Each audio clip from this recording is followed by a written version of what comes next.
Sa tradisyonal na kulturang Tsino, matagal nang nakaugalian ang pagsasama-sama ng maraming henerasyon sa iisang tahanan. Karaniwan ng magkakasamang naninirahan sa isang bahay ang mga lolo't lola, mga magulang at mga anak. Sa paglipas ng panahon, may ilang kabataang nakadama ng bigat ng mga nakasanayang kaugalian ng nakatatandang henerasyon, kaya pinili nilang mamuhay ng nakabukod. Sa kabilang banda, may ilan ding bagamat lumipat sa sarili nilang tahanan ay piniling manatiling malapit sa kanilang mga kamag-anak. Ganito rin ang sitwasyon ng mga taong sangkot sa kasong ating tatalakayin ngayon. Balikan natin ang isang kasong yumanig sa isang buong komunidad. Ilang taon na ang nakalipas. Maligayang pagdating sa mga kwento ni Kuya Cox.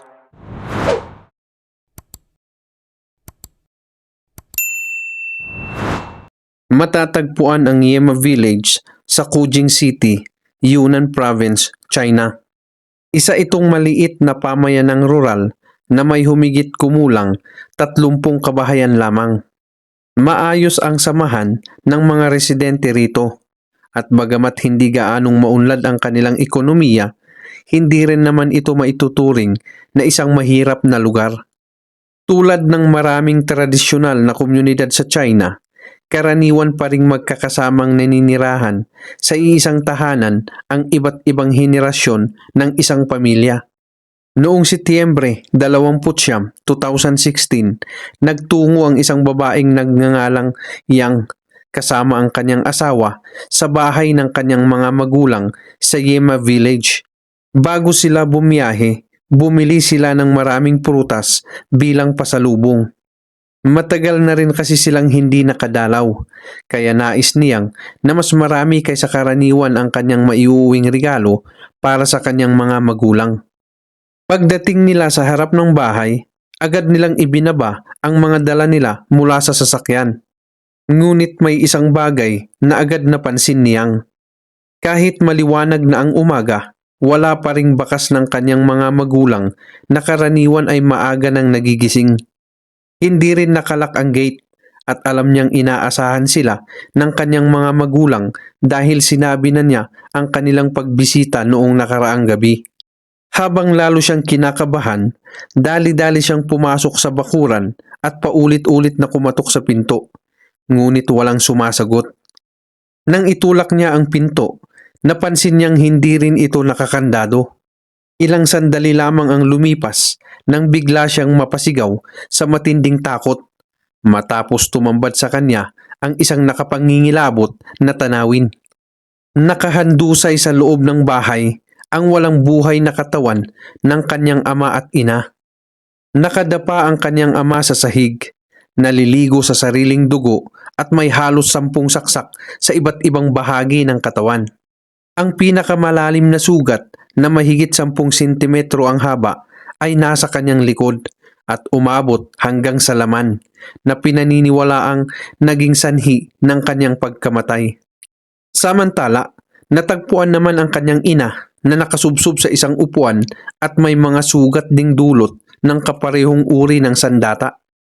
Bagamat wala siyang sugat sa likod tulad ng kanyang asawa, isang malalim na hiwa na tumama sa isang pangunahing ugat ang naging dahilan ng kanyang pagkamatay. Nababad sa dugo ang upuan at umagos pa ito hanggang sa sahig. Magulo ang sala. Nagkalat ang mga kasangkapan na tila may naganap na marahas na paghahalughog. Dahil sa labis na takot at dalamhati, sandaling natigilan ang mag-asawa. Hindi kinaya niyang ang kanyang nakita kaya bumagsak siya sa sahig at gumapang papalapit sa mga labi ng kanyang mga magulang habang humahagulgol. Samantala, pinilit namang pakalmahin ng kanyang asawa ang sarili at agad na tumawag sa pulisya. Pagkababa pa lamang niya ng telepono, isa na namang malakas na sigaw ang kanyang narinig mula sa katabing bahay. Nang sumilip siya sa kabilang bakod, nakita niya ang isang nasa katanghaliang gulang na babae na tumatakbo palabas habang humihingi ng saklolo at sumisigaw na may tumawag sa pulis. Sa loob ng bahay ay patuloy na umiiyak si Yang, habang sa labas naman ay nagsisimula ng magtipon ang mga kapitbahay na nag-uusap-usap tungkol sa isang pagpatay. Sa loob lamang ng ilang minuto, ang dating tahimik na nayon ay nabalot ng takot at pangamba. Hindi nagtagal, dumating ang mga pulis sa lugar. Hindi lamang isang patrol car ang kanilang ipinadala, kundi ilang sasakyan upang agad na masakop ang buong lugar. Ang ibang residente na wala pang kaalam-alam sa nangyari ay nagising sa ingay ng mga sirena at nagsimulang lumabas ng kanilang mga bahay upang alamin ang nangyayari. Maya-maya, tila binalot ng katahimikan ang buong nayon. Tanging ang malalakas na tunog ng mga sirena at ang nakapanlulumong pag-iyak niyang ang maririnig sa paligid. Pagdating ng mga investigador, agad nilang kinausap si Nayang at ang kanyang asawa bilang pangunahing mga saksi sa pangyayari. Bukod sa kanila, isinailalim din sa pagtatanong ang babaeng unang narinig na sumisigaw ng umagang iyon. Habang nagpapatuloy ang investigasyon, isang mas nakakagimbal na katotohanan ang unti-unting lumitaw. Hindi lamang pala 2 tao ang pinaslang. Sa halip, natuklasan ng mga pulis na 6 na magkakaugnay na pamilya ang sabay-sabay na sinalakay ng salarin. Ang higit pang nakakagulat, magkakamag-anak ang lahat ng mga biktima. Bukod sa mga magulang niyang, pinatay rin ang 3 miyembro ng pamilya ng kanyang panganay na tiyuhin. 3 miyembro ng pamilya ng kanyang ikalawang tiyuhin na si Yang Guangzhou, 6 na miyembro ng pamilya ng kanyang ika-4 na tiyuhin na si Yang Guangwen at 5 pang miyembro ng pamilya ng kanyang bunsong tiyuhin. Ang pinakamatandang biktima ay 72 taong gulang, habang ang pinakabata naman ay ang 3 taong gulang na apo ni Yang Guangwen. Kaagad na bumuo ang pulisya ng ilang grupo ng mga investigador upang sabay-sabay na magsiyasat sa bawat bahay ng mga biktima. Sa tahanan ng mga magulang niyang, napansin nilang tanging kusina lamang ang hindi nagalaw. Ang iba pang mga silid ay may malinaw na palatandaang hinalughog ng salarin. Napansin din nila ang isang bakanting bahagi sa ibabaw ng istante malapit sa telebisyon. Kitang-kita sa naipong alikabok na may isang bagay na dating nakapatong doon, ngunit kinuha. Batay sa hugis ng bakas, iniisip ng mga investigador na isa itong mamahaling dekorasyong may bilugang base. Ipinaalam niyang sa mga pulis na ang nawawalang bagay ay isang mamahaling herbal liquor jar. Mula rito, nabuo ang paunang hinala ng mga investigador na maaaring pagnanakaw ang naging motibo ng salarin kasabay ng pagpatay. Hindi nagtagal, nagsimula na ring magbigay ng ulat ang iba pang grupo ng mga investigador mula sa mga karatig na bahay. Sa tahanan ng panganay na tiyuhin, natagpuan ang 2 sa 3 biktima sa sala habang ang isa naman ay nasa silid tulugan. Nakabukas pa ang telebisyon at may mga prutas pang nakalagay sa mesa na nagpapahiwatig na bigla silang sinalakay habang tahimik na nag-uusap. Kapansin-pansin ding hinalughog ang sala at silid tulugan at ilang mahalagang gamit ang nawawala. Samantala, ang 3 miyembro ng pamilya ng ikalawang tiyuhin ay natagpuan namang magkakasama sa loob ng kanilang silid. Pinakamatindi naman ang sinapit ng pamilya ng ika-4 na tiyuhin, sapagkat 6 na miyembro ng kanilang pamilya ang nasawi. Ang asawa naman ay natagpuang walang buhay sa kusina, habang ang 4 pang miyembro ng pamilya ay nasa kani-kanilang mga silid. Sa kabilang bahay, ang 5 miyembro ng pamilya ng bunsong tiyuhin ay sinalakay habang natutulog. Batay sa mga ebidensyang nakalap, gumamit ang salarin ng mga kutsilyo at mga kagamitang pangsakahan upang isagawa ang krimen at paulit-ulit na sinaksak ang mga biktima sa likod. Sa puntong iyon, hindi pa matiyak ng mga pulis kung iisang tao lamang o isang grupo ang may kagagawan ng mga pagpatay. Subalit habang mas lalo nilang sinusuri ang bawat pinangyarihan ng krimen, napansin nilang halos magkakapareho ang paraan ng pag-atake sa lahat ng bahay. Naging malinaw sa kanila na iisa lamang ang salarin o iisang grupo ang responsable sa lahat ng pagpaslang. Napag-alaman din ng mga investigador na ang lahat ng 19 na biktima ay inatake gamit ang mga kutsilyo at asarol sa halos magkakaparehong paraan. Sa ilan sa mga bahay, may mga biktimang nagtamo ng napakaraming saksak, habang ang mga tahanan ay malinaw na hinalughog at nawalan ng mahahalagang gamit. Samantala, ang babaeng narinig na sumisigaw kanina ay isa lamang pala sa mga kapitbahay. Nakasanayan na niyang sabayan sa palengke ang asawa ng isa sa mga biktima tuwing umaga. Nang hindi ito sumagot sa kanyang mga tawag noong araw na iyon, nagpasya siyang puntahan ang bahay. Pagdating niya roon, nakita niyang hindi nakakandado ang pinto. Pagpasok niya sa loob, tumambad sa kanya ang nakapangingilabot na tanawin, kaya agad siyang tumakbo palabas habang humihingi ng saklolo at humihikayat sa iba na tumawag ng pulis. Nang dumating lamang ang mga otoridad, doon niya lubusang nalaman na hindi lamang isang pamilya ang pinaslang. Samantala, nang ipaalam ng mga pulis kay Yang ang buong nangyari, sa kanya napagtantong hindi lamang ang kanyang mga magulang ang nasawi. Lahat ng mga biktima ay pawang kanyang mga kamag-anak. Ibinahagi rin ni Yang na mayroon siyang nakababatang kapatid na lalaki na nagngangalang Yang Qingpei na matagal nang bumukod at bumuo ng sarili nitong pamilya. Noong araw ng insidente ay nasa malayong lugar ito dahil sa trabaho. Ilang ulit niya itong tinawagan ngunit hindi ito sumasagot. Marahil ay abala sa kanyang trabaho.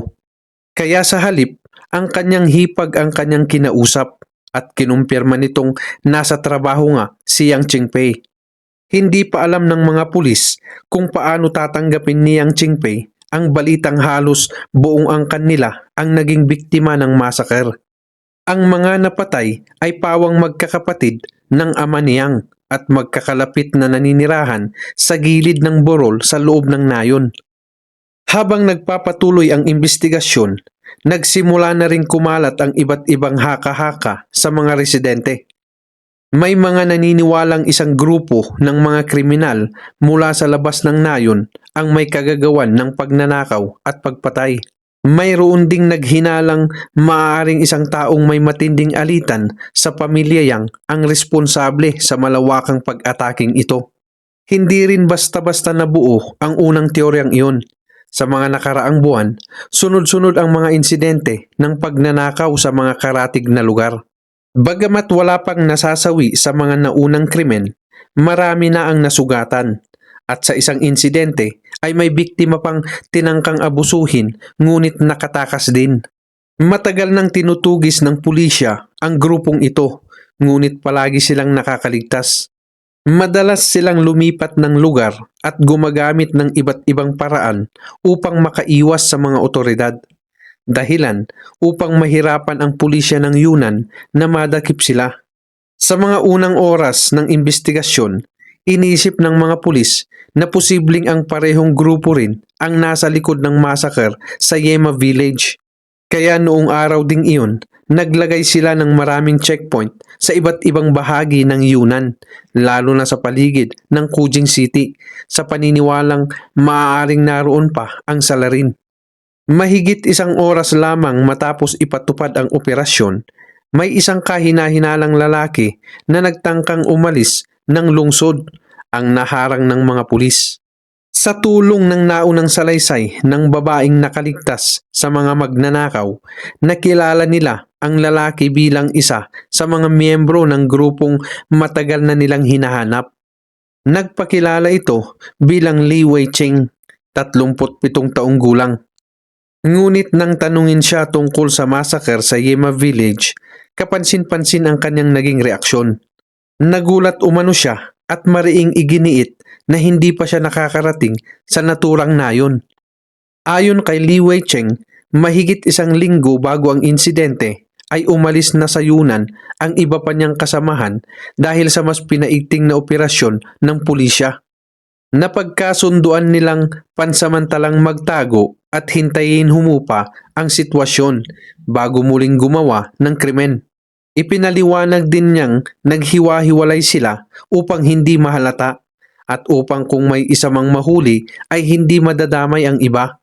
Matapos makuha ang kanyang pahayag, agad na sinuri ng mga pulis ang mga CCTV camera sa mga lugar kung saan huling nakitang magkakasama ang grupo. Sa istasyon ng tren sa Kuching City, nakita sa kuha ng kamera ang 5 lalaki, kabilang si Li Weicheng na nag-uusap sa may pasukan. Makalipas ang ilang sandali, 2 sa kanila ang sumakay ng tren. Ang natitirang 3 ay nagtungo naman sa isang supermarket, ngunit wala silang ginawang kahina-hinala habang naroon. Pagsapit ng gabi, nagkanya-kanya na sila ng direksyon. Nanatili si Li Weicheng sa county habang ang 2 pa ay nanatili sa lungsod. Kalaunan, ang isa sa kanila ay sumakay ng tren palabas ng Yunnan. At noong araw na naghahanda si Li Weicheng na pumunta rin sa istasyon ng tren, doon siya naaresto ng mga pulis. Matapos makumpirmang 4 sa 5 miyembro ng grupong ito ang umalis na ng Yunnan bago pa maganap ang massacre, isinantabi ng mga investigador ang posibilidad na sila ang responsable sa pagpatay sa Yema Village. Mula roon, muling ibinalik ng pulisya ang kanilang atensyon sa paghahanap ng salaring may direktang ugnayan sa mga biktima. Nagsimula silang tukuyin ang mga taong may alitan o hindi pagkakaunawaan sa pamilya Yang. Sa kanilang pagsisiyasat, 3 mahalagang impormasyon ang agad na lumitaw. Ang una ay may kaugnayan sa ikalawang tiyuhin ni Yang na si Yang Guangzhou. Ayon sa ilang residente, may isang hindi pamilyar na lalaki na madalas bumibisita sa kanyang bahay, 2 hanggang 3 beses bawat linggo. Hindi ito taga roon at sa tuwing dumarating ay isinasara ni Yang Guangzhou ang bahay. Ngunit sa linggong naganap ang krimen, minsan lamang itong dumalaw, 1 araw bago ang massacre. Narinig pa umano ng ilang kapitbahay ang mainit na pagtatalo ng 2, kung saan inakusahan ni Yang Guangzhou ang lalaki na isa itong manluloko. Ang ikalawang impormasyon ay tungkol kay Yang Qingpei, ang bunsong anak ng pamilya Yang. Bagamat hindi nakapagtataka kung bibisita siya sa kanyang mga magulang dahil sa pagiging maalalahanin niyang anak, ikinagulat ng mga pulis na hindi pala alam ng kanyang asawa ang planong pagbisitang iyon. Samantala, ang ikatlong impormasyon ay may kaugnayan sa ika-4 na tiyuhin ni Yang na si Yang Guangwen. Kamakailan lamang ay nagkaroon umano siya ng matinding alitan sa bunsong tiyuhin tungkol sa isang lupain. Ayon sa ilang residente, umabot pa sa puntong nagbanta ang bunsong tiyuhin na papatayin ang buong pamilya ni Yang Guangwen. Dahil dito, pansamantalang nabuo ang isang teorya na maaaring pinatay muna ng bunsong tiyuhin ang pamilya ni Yang Guangwen. Pagkatapos ay sinalakay ang iba pa nilang kamag-anak bago tuluyang pinaslang ang sarili niyang pamilya. Ngunit para sa mga investigador, napakahina ng motibong iyon upang magresulta sa isang napakalawak na massacre. Kaya minabuti nilang siyasatin ng mabuti ang bawat detalye upang walang mahalagang impormasyon ang mapalampas. Dahil napakarami nilang kailangang imbestigahan sa iisang araw, hinati ng pulisya ang kanilang mga tauhan sa ilang grupo. Ang unang grupo ay inatasang tukuyin ang pagkakakilanlan ng misteryosong lalaking madalas bumisita kay Yang Guangzhou. Ang ikalawang grupo naman ang nakipag-ugnayan kay Yang Qingpei. Samantala, ang huling grupo ay tumutok sa alitan tungkol sa lupa ng 2 pamilya. Sa 3 impormasyong kanilang natanggap, ang tungkol sa misteryosong lalaki ang itinuturing na may pinakamalaking posibilidad na magbigay ng mahalagang lead. Kaya mabilis siyang natuntun ng Team 1 dahil nakatira lamang siya sa kalapit na nayon. Nagpakilala ang lalaki bilang Yue Lun. Ipinaliwanag niyang hindi siya nakapag-aral ng mabuti noong kabataan niya. Matagal siyang nagtrabaho bilang isang laborer Ngunit matapos siyang maaksidente sa trabaho at hindi na makapagbuhat ng mabibigat na bagay, napilitan umano siyang kumita ng pera sa pamamagitan ng panluloko. Madalas palang magtungo si Yuelun sa bahay ni Yang Guangzhou dahil nag-aalok siya ng mga ritual na sinasabing nakapagpapalayas ng malas at nakapagdadala ng swerte at kayamanan sa pamilya. Upang maiwasan ang tsismis ng mga kapitbahay tungkol sa pamahiin, lihim siyang pinapapasok ni Yang Guangzhou sa kanilang bahay. Sa loob ng 3 magkakasunod na linggo, 2 hanggang 3 beses bawat linggo siyang iniimbitahan upang magsagawa ng mga ritual. Sa una, balak lamang ni Yuelun na lukuhin ang pamilya ng 1 beses at pagkatapos ay umalis. Ngunit nang mapansin niyang madali silang maniwala at handang gumastos para sa mga ritual, ipinagpatuloy niya ang kanyang panlilinlang. Habang tumatagal, wala namang nangyayaring pagbabago, kaya nagsimulang mapagtanto ni Yang Guangzhou na isa lamang siyang manluloko. Sa huli nilang pagkikita, hinarap siya ni Yang Guangzhou at mariing hiniling na isauli ang perang ibinayad sa kanya. Ngunit aminado si Yuelun na nagastos na niya ang lahat ng iyon. Nauwi sa mainit na pagtatalo ang kanilang pag-uusap at nang magbanta si Yang Guangzhou na isusumbong siya sa pulisya, agad siyang umalis. Sa gitna ng kanilang pagtatalo, tinawag pa siyang isang manluloko. Mula rito, nabuo ang isang posibleng teorya ng mga investigador. Maaaring natakot si Yuelun na maisumbong sa pulisya kaya pinili niyang patahimikin ang buong pamilya Yang. Subalit sa bawat pagtatanong ng mga otoridad, mariin niyang itinanggi ang anumang kinalaman sa massacre. Ayon sa kanya, matapos ang kanilang pagtatalo ay hindi na siya bumalik sa Yema Village upang hindi na mabunyag ang kanyang panloloko. Mayroon din siyang matibay na alibay noong araw ng mga pagpatay. Iginiit niyang nasa malayong lugar siya at may iba na namang nilolokong biktima. Nang suriin ng mga pulis ang CCTV footage, nakumpirma nilang tugma ang kanyang salaysay. Dahil dito, pinalaya siya matapos pagmultahin kaugnay ng kanyang mga mapanlinlang na gawain. Sa puntong iyon, 2 na lamang ang natitirang posibleng lead na sinusundan ng mga investigador. Samantala, ang ikatlong teorya tungkol sa alitan sa lupa ay tila lalong humihina. Mahirap paniwalaang papatayin ng isang tao ang napakarami niyang inosenteng kamag-anak dahil lamang sa isang personal na alitan. Bukod pa rito, kinumpirma rin ng forensic examination na kabilang sa mga unang pinaslang ang bunsong tiyuhin at ang malalalim na sugat sa kanyang katawan ay malinaw na hindi maaaring siya mismo ang gumawa. Habang sinusuri pa ang mga impormasyong ito, nagbigay siyang ng isa pang mahalagang detalye sa mga pulis. Naalala niya ang isang pangyayaring ikinuwento sa kanya ng kanyang ama 2 taon bago ang massacre.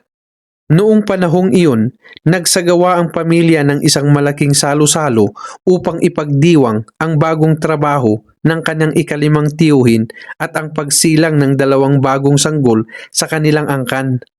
Hindi nakadalo siyang dahil may iba siyang lakad, kaya ang kanyang ama ang nagkwento sa kanya ng mga nangyari. Isa sa mga bisita ay isang lalaking halos kaedad ng kanyang ama at kakilala ng kanyang ika-5 tiyuhin. Habang kasagsagan ng kasiyahan, bigla itong nakipagtalo sa ilang miyembro ng pamilya. Lumala ang argumento hanggang sa nauwi ito sa pisikal na away. Dahil nakainom din ang iba pa niyang mga tiyuhin, nakisali sila upang ipagtanggol ang kanilang kapatid. Sa gitna ng kaguluhan, natumba ang lalaki at malakas na tumama ang kanyang ulo sa sahig, dahilan upang magdugo ng husto. Agad namang natauhan ang lahat at isinugod siya sa ospital. Humingi ng paumanhin ang pamilya Yang at sila rin ang sumagot sa lahat ng gastusin sa pagpapagamot at kabayaran. Ngunit kahit ganoon, tumanggi ang lalaki na makipagkasundo. Pagkaraan niyang makalabas ng ospital, Paulit-ulit pa umano siyang nagpadala ng mga liham na naglalaman ng pagbabanta sa bahay ng ikalimang tiyuhin bago rin tuluyang tumigil. Dahil sa bagong impormasyong ito, sinimulan ding hanapin ng mga pulis ang naturang lalaki. Ngunit dahil 2 taon na ang lumipas at wala nang malinaw na nakaaalala sa kanyang muka, naging napakahirap ng paghahanap. Kaya naisip ng mga investigador na balikan ang ospital kung saan siya dinala noon. Naniniwala silang kung ang pamilya Yang ang nagbayad sa kanyang pagpapagamot, tiyak na may mga record na maaaring magbigay ng kanyang pagkakakilanlan. Habang hinahanap ng isang grupo ang misteryosong lalaking iyon, ipinagpatuloy naman ng isa pang grupo ang pagsisiyasat kay Yang Chingpei. Napag-alaman nilang huminto siya sa pag-aaral matapos makapagtapos ng elementarya. Tulad ng maraming kabataan sa kanilang nayon, lumuwas siya sa lungsod upang magtrabaho at kalaunan ay nanirahan sa Kunming. Halos 10 taon na siyang nasa malayong lugar at bihira na lamang umuwi sa kanilang nayon. Ayon sa mga nakakakilala sa kanya, tahimik siyang tao at hindi gaanong nakikihalubilo sa ibang residente. Sa paglipas ng panahon ay nag-asawa siya at nagkaroon ng anak na babae na halos 2 taong gulang pa lamang. Bagamat nagsimula siyang pagdudahan ng mga pulis, iginiit ng kanyang kapatid na si Yang at ng iba pa nilang kamag-anak na mabuti ang relasyon niya sa kanilang mga magulang. Mainitin man umano ang kanyang ulo, kilala pa rin siyang isang mapagmahal na anak. Hindi rin makapaniwala si Yang na magagawa ng kanyang kapatid na patayin ang sarili nilang mga magulang. Nakipag-usap din ang mga pulis sa asawa ni Yang Chingpei. Ayon dito, wala siyang kaalam-alam na umuwi pala ang kanyang asawa sa Yema Village bago ang insidente. Ikinuwento rin niyang karaniwang natatapos sa trabaho si Yang Chingpei bandang alas 7 hanggang alas 8 ng gabi at madalas pang mag-overtime upang kumita ng mas malaking halaga. Noong una, nagbibigay umano ito ng humigit kumulang 1,500 yuan para sa kanilang pamilya. Ngunit sa loob ng 3 buwan bago ang massacre, 300 hanggang 500 yuan na lamang ang ibinibigay nito at hindi na ipinaliliwanag kung bakit. Napansin din niyang nagbago ang ugali ng kanyang asawa sa loob ng parehong panahon. Naging malamig at mailap ito sa kanya. Madalas din umano itong makipag-chat sa ibang babae sa social media at kung minsan ay lihim pang nakikipag-usap sa telepono habang nakakulong sa banyo. Noong gabi ng September 28, inaresto ng mga pulis si Yang Chingpei. Inamin niyang umuwi siya sa kanilang bahay noong araw na iyon upang humiram ng pera sa kanyang mga magulang para sa kanyang pamilya. Subalit mariin niyang itinangging siya ang pumatay sa kanyang mga magulang at sa iba pa nilang mga kamag-anak. Habang iniimbestigahan siya, may bagong ulat namang dumating mula sa grupong naghahanap sa lalaking nasugatan 2 taon na ang nakalipas. Napag-alaman nilang 5 buwan matapos ang insidente ay lumipat na ng tirahan ang pamilya nito. Higit pa rito, halos 1 taon na palang malubha ang kalagayan ng naturang lalaki at hirap na itong maglakad. Kaya halos imposible na siyang maging responsable sa isang malawakang massacre. Sa puntong iyon, halos lahat ng hinala ay nakatuon na kay Yang Chingpei. Hindi nagtagal ay nakakuha pa ng mas mabibigat na ebidensya ang mga pulis. Nawawala ang sasakyang binili ng kanyang mga magulang para sa kanya at natagpuan din sa mga pinangyarihan ng krimen ang kanyang fingerprints at DNA. Nang iharap sa kanya ang mga ebidensyang ito, nanahimik si Yang Chingpei. Makalipas ang ilang sandali, tuluyan na rin siyang umamin sa lahat ng krimen. Ayon sa kanyang salaysay, noong 2016 ay humingi siya ng pera sa kanyang mga magulang upang makabili ng isang truck na gagamitin sana sa paghahatid ng mga kargamento. Sa paniniwalang naghahanap buhay ng marangal ang kanilang anak, ipinahiram sa kanya ng kanyang mga magulang ang kanilang naipong pera.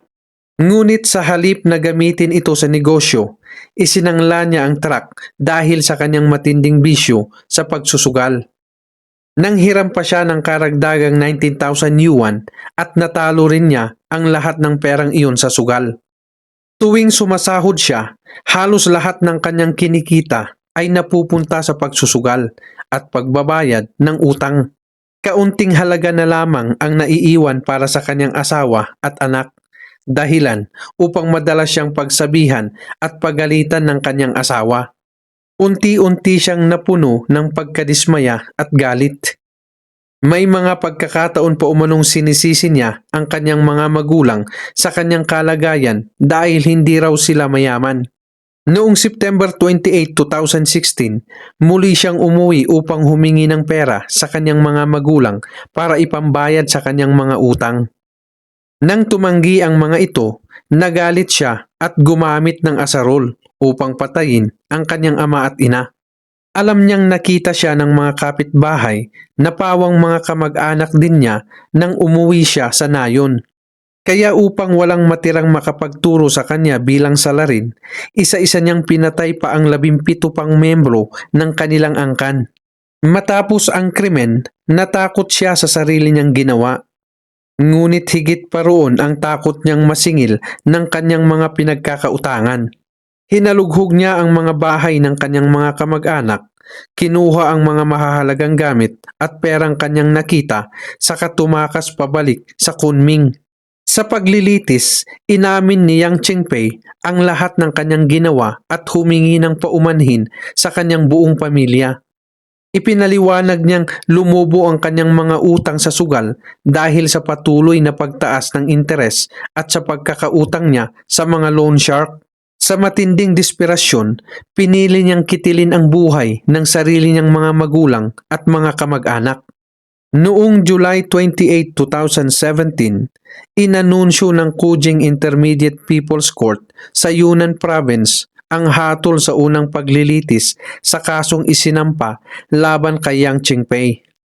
Ayon sa prosekusyon, noong gabi ng September 28, 2016, matapos siyang pagalitan ng kanyang ama dahil sa muli niyang paghingi ng pera upang pambayad sa utang, pinatay niya ang kanyang mga magulang gamit ang isang asarol sa kanilang bahay sa Yema Village. Bago siya tumakas, pinatay pa niya ang 17 pang kamag-anak upang maitago ang kanyang ginawa. Sa kabuuan ng paglilitis, tiniyak din ng mga kinauukulang otoridad na maayos na naasikaso ang mga naiwan ng 19 na biktima. Nagpasya rin ang mga pamilya ng mga biktima na bawiin ang kanilang isinampang civil case. Matapos suriin ang lahat ng ebidensya, pinagtibay ng hukuman ang lahat ng paratang ng prosekusyon. Napatunayang nagkasala si Yang Chingpei sa sinadyang pagpatay sa 19 na katao gamit ang napakalupit na pamamaraan na nagdulot ng napakabigat na pinsala at matinding epekto sa lipunan. Bagamat umamin siya sa kanyang mga krimen at nagpahayag ng pagsisisi, hindi ito naging sapat upang mapagaan ang kanyang kaparusahan. Kaya hinatulan siya ng kamatayan at habang buhay na inalisan ng karapatang pampulitika. Matapos ipahayag ang hatol ng unang paglilitis, tinanggap ni Yang Chingpei ang desisyon ng hukuman at pinili na ring huwag nang umapila. Dito nagtatapos ang kasong ating tinalakay ngayong araw. Sa huli, lumabas na ang salarin ay isang taong halos walang sinuman ang pinaghinalaan sa simula. At marahil ang higit na kaawa-awa sa lahat ay ang mga natitirang miyembro ng pamilya sapagkat ang mga biktima ay kanilang mga mahal sa buhay at ang pumatay ay sarili rin nilang kapatid, anak o pamangkin. May mga kasong napakahirap paniwalaan kahit totoong nangyari. Minsan, maaaring madaig tayo ng galit, takot o desperasyon. Ngunit anuman ang pinagdaraanan natin, huwag sana nating hayaang mawala ang ating pagkatao. Ano ang inyong pananaw tungkol sa kasong ito? Ibahagi ninyo ang inyong opinion sa comment section. Kung nais pa ninyong mapanood ang iba pang totoong kasong tulad nito, ipaalam lamang sa amin sa mga komento. Malaking tulong at inspirasyon ang inyong suporta upang patuloy kaming makagawa ng mas marami pang dekalidad na dokumentaryo. Maraming salamat sa inyong panunood at magkita-kita tayong muli sa susunod nating dokumentaryo.